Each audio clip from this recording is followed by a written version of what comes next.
I'm here at the Aspen Ideas Festival with Wes Moore, Governor of Maryland. Wes, thank you for joining the podcast. It's my joy. Great to see you again. Yeah, great to see you. Last time we talked, it was for South by Southwest EDU, and you were heading the Robin Hood Foundation. That's right. That's right. So I'm glad to have you in your new role and be able to talk to our audience about workforce and workforce development and the importance of how the government can work with local leaders, nonprofits, educators, really to create a really strong workforce in your state in this example, or your city in other examples. So thank you very much. Thank you so much. And I think even my past work and past experience has just showed me the importance of that. I'd never run for public office before. Running for governor was the first elected office I've ever run for. And I knew that we had to go in and take a different type of approach, that we were not in competition with philanthropy or the private sector, that we were partners with philanthropy and the private sector.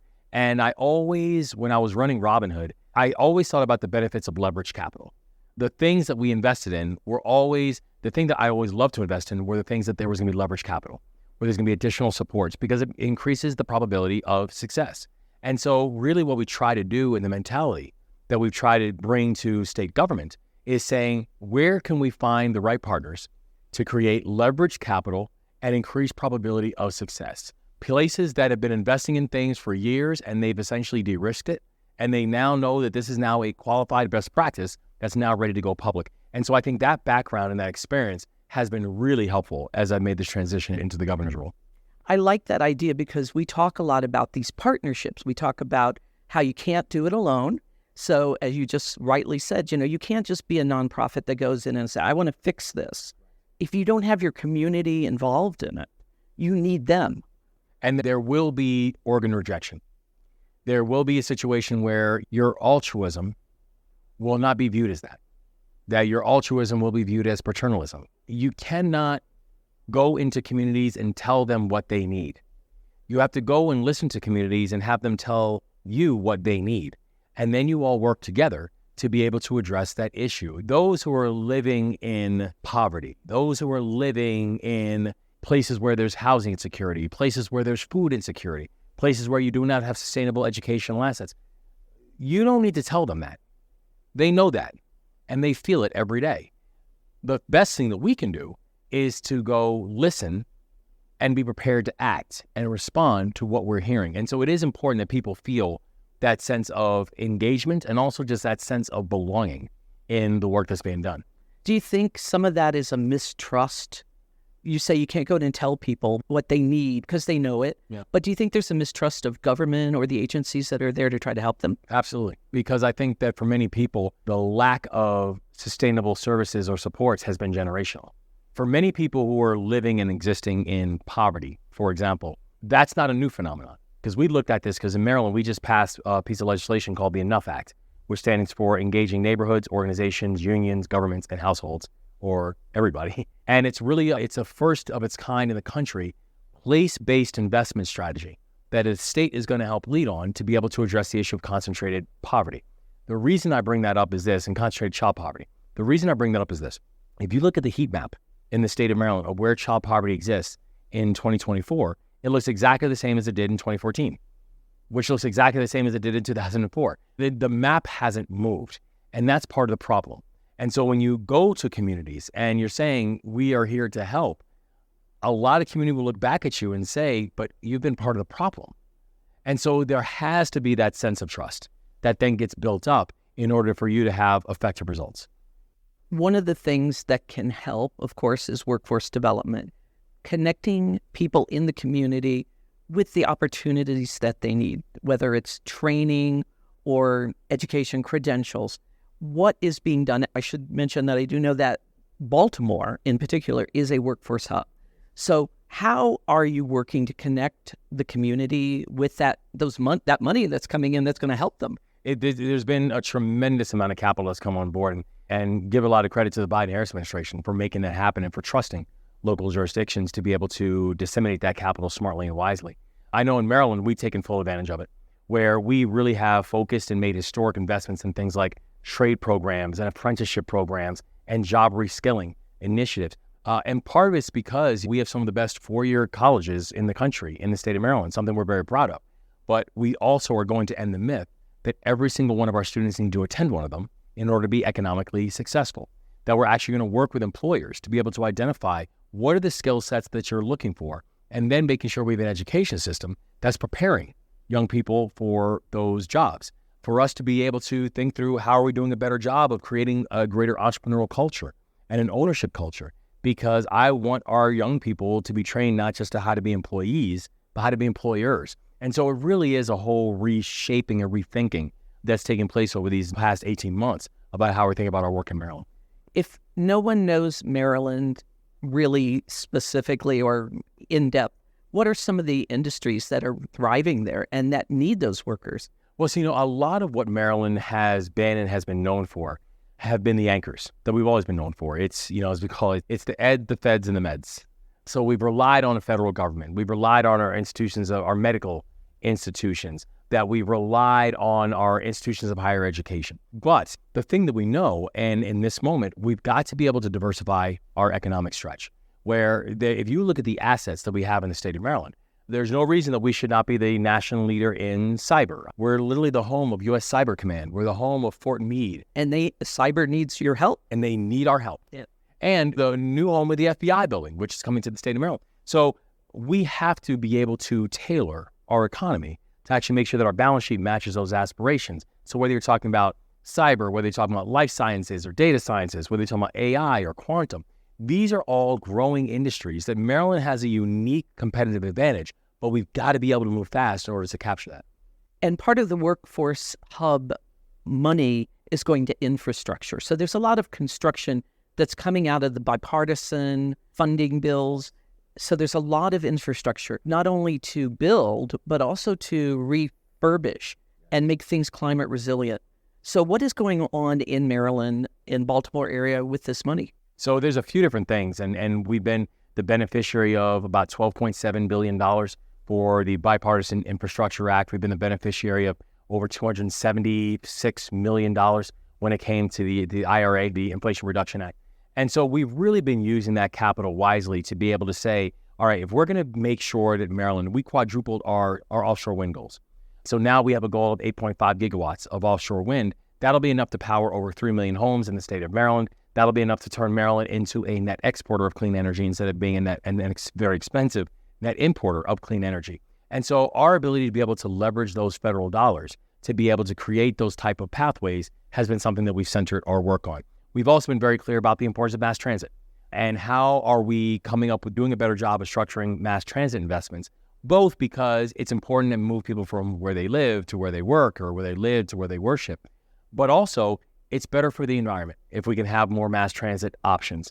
And so being able to invest in things like the Frederick Douglass Tunnel, which is going to be responsible for 30,000 new jobs, being able to put the Red Line back online, which is going to invest not only in thousands of jobs, but create the first sustainable mass transit option that we've had in the city of Baltimore in generations.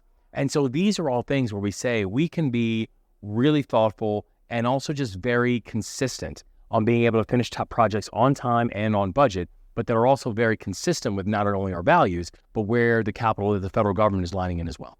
And as you said, job creation.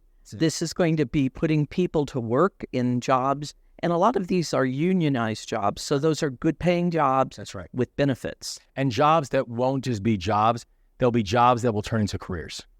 And that's exactly what we're hoping for. When you have this large pipeline of projects that we have coming on board, we know that there are going to be workers who will go from one project to another project to another project, which is exactly what we want. We want to make sure that people are entering into careers that are long-lasting, that are sustainable, and that can make sure that they're taking care of their family as well. That is the key to economic mobility, is to get in that door and then be able to take that and, as you say, make it a career. Don't make it just a one-off. That's right. And one of the other things I did note too, there's the apprenticeships that are coming out of that.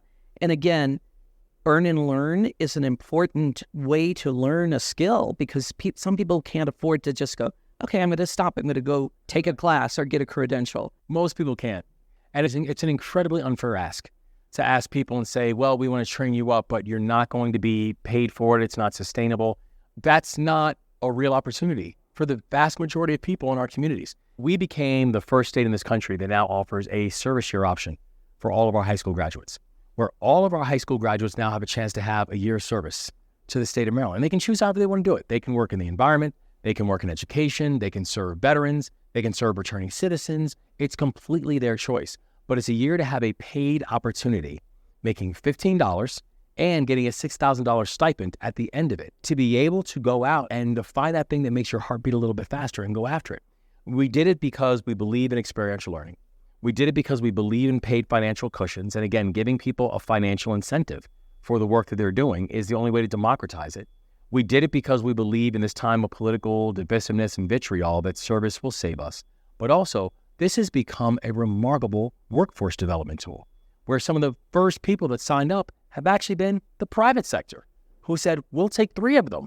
And so when you think about that, the ability to democratize these opportunities by making sure that they are paid opportunities really is crucial for any type of thing we're trying to get done. I like the experiential learning part of it too, because some companies won't hire you if you don't have the experience. But if you don't have the opportunity to get the experience, you can't get hired. You can't get hired. That's exactly right. And it leaves so many people in this conundrum where they have the ambition, but it's consistently met with roadblocks. And so we just want for our state to be the place where ambition and opportunity actually have a chance to meet one another. I like the purpose part of it too, because not everybody works for a giant paycheck.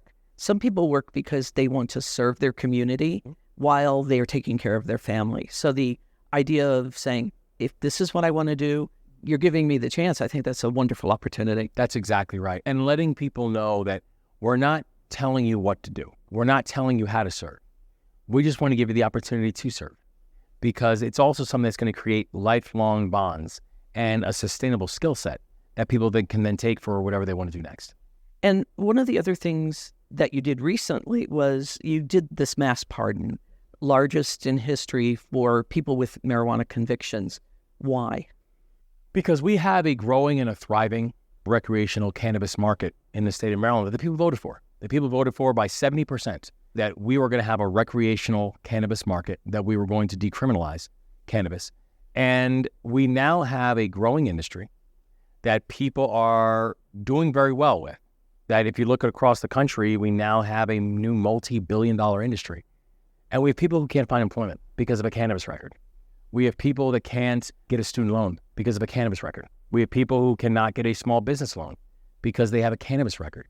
There's something so fundamentally unfair about that people continue to be punished for something that is no longer illegal. And in fact, is an industry that's actually being supported.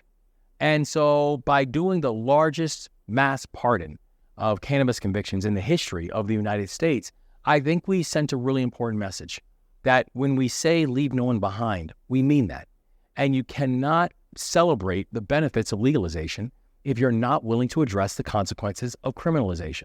And so we think this was a really important move. It was a really important first step that our state made on this issue, and we will have more. But I think it was an important message also to send to the rest of the country as well. And in terms of justice impacted, that is an issue that we have taken up at Working Nation, talking about the pathways to reentry, trying to help the decline in recidivism. Now, these are minor convictions, right? We're not talking about 30-year sentence for a drug lord. But people with criminal records are also facing that barrier to entry into the workforce. Are you working with them in other ways in that? We are. We've been focusing on, you can't make every sentence a life sentence. But unfortunately, we have a criminal justice system that really does accelerate that and support that. And so we're in addition to the work that's being done around the misdemeanor cannabis pardons, we're also very focused on being able to take a look at how our criminal justice system has been used and frankly misused in prior histories as a way of being able to pull people back from being able to expand their opportunities. If we are really going to be a society that believes in second chances, if we're really going to be a society that believes that we are not going to be defined by our worst moment or worst mistake, then we actually have to believe that and reinforce it. And so I think this was an important first step for us to do it, but I want to be clear that our state's not done.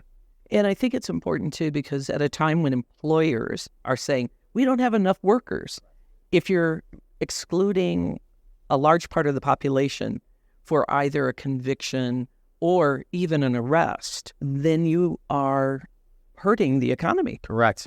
A growing economy is a participatory one. A stagnant and stalled economy is one where you have huge swaths of society that is not participating. It doesn't make, forget moral sense, it doesn't make economic sense for us to be able to do that. So our ability to be able to address the fact that right now in the state of Maryland, for every person filing for unemployment, there's 2 available jobs because there's a disconnect in skill set. For our ability to make sure that those who are returning back into society, that they have an opportunity to be able to be gainfully employed and support our economy. It just makes sense. For our ability to be able to help people who are transitioning from the military and coming back in and helping to figure out, okay, how does the skill set that they learn from the military, how does that correlate and translate into the workforce needs of now? That benefits everybody. And so I think this is really how we've got to start thinking about economic growth, because for me, you're absolutely right. This is jobs. This is economic growth. This is the reason we're investing the way that we are, because a growing economy is a participatory one. I was listening to you here at the festival yesterday talk about being a veteran yourself and that ethos that you have used within your own government. I thought it was really good. It's that no man left behind attitude. So it translates into the economy as well. Absolutely. And it's a great lens on how we should view our work. Where, when I was 17, I learned that in the military, leave no one behind. There's a reason for it. It's not just because it's important psychologically. It's important for mission accomplishment, that it's a core criteria for mission accomplishment. So if you continue to have a society where huge swaths of people are being left out, if you continue to have areas and communities where you essentially have these deserts of economic activity, that's not benefiting anybody. It's not benefiting that local jurisdiction. It's not benefiting the state that local jurisdiction exists in. For me, this is a very selfish ask when I say I want everybody participating in our economic growth, because if you can find a Maryland where everyone is participating, I can tell you right now, you're showing me a Maryland that no state in this country has a chance to compete with. I want to turn to one more thing in the news before I let you go. We all have a busy day. You have a very busy day. I know you have another panel coming up. The Key Bridge. It's responsible, I think the number was 13% of your economy. It's tied to it.